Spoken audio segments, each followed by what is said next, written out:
If oxidizing glucose to produce energy for our bodies is so messy, creating free radicals, the way cars burning their fuel produce combustion byproducts out the exhaust, even if we're just idling, living our day-to-day lives, what if we rev up our lives and start exercising, really start burning fuel?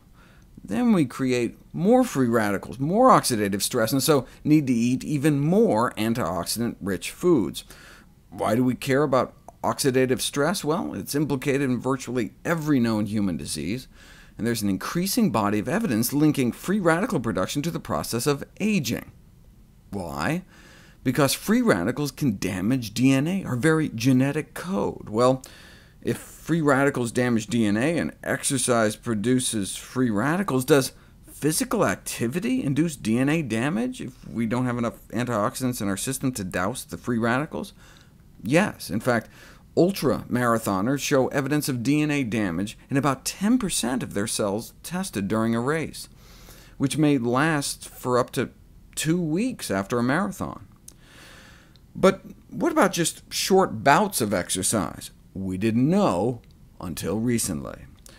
After just 5 minutes of moderate or intense cycling, you can get an uptick in DNA damage.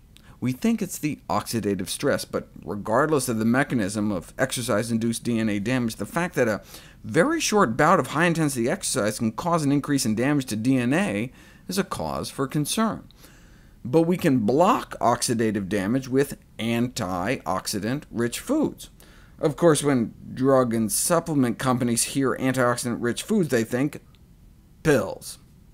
You can't make billions on broccoli, so pharmacological antioxidant vitamins have been investigated for prophylactic effect against exercise-induced oxidative stress. However, large doses are often required, and in pill form may ironically lead to a state of pro-oxidation and even more oxidative damage.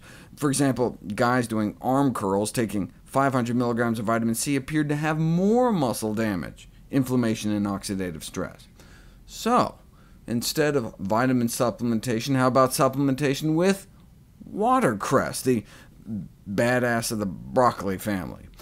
What if 2 hours before exercise you eat a serving of raw watercress and then get thrown on a treadmill whose slope gets cranked up higher and higher until you basically collapse? In the control group, without the watercress preload, which I imagine would describe most athletes, here's the amount of free radicals in their bloodstream at rest and after exhaustive exercise, which is what you'd expect.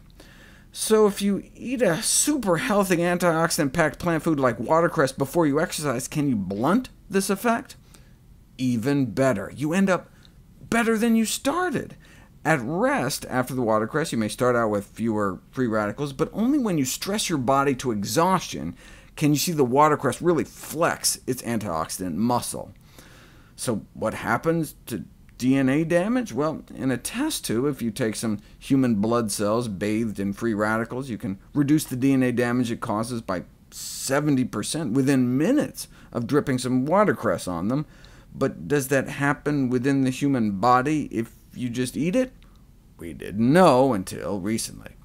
If you exercise without watercress in your system, DNA damage shoots up. But if you've been eating a single serving a day for 2 months, your body's so juiced up on green leafy goodness, no significant damage after punishing yourself on the treadmill. So, with a healthy diet, can you get all the benefits of strenuous exercise without the potential risks? We know regular physical exercise, key component to a healthy lifestyle, but it can elicit oxidative stress. To reduce that stress, some have suggested pills to improve one's antioxidant defense system, but those eating more plant-based diets may naturally have an enhanced antioxidant defense system without pills to counter exercise-induced oxidative stress due to the increased quantities of plants. Remember, plant foods average 64 times more antioxidants than meat, fish, eggs, and dairy. And on top of that, the animal protein itself can have a pro-oxidant effect. But look, anyone eating sufficient quantities of whole healthy plant foods could plausibly reach an antioxidant status similar to those eating vegetarian, It's not just about what you're eating less of, like saturated fat and cholesterol, but what you're eating more of, the phytonutrients. Whether it's about training longer or living longer, we've got to eat more plants.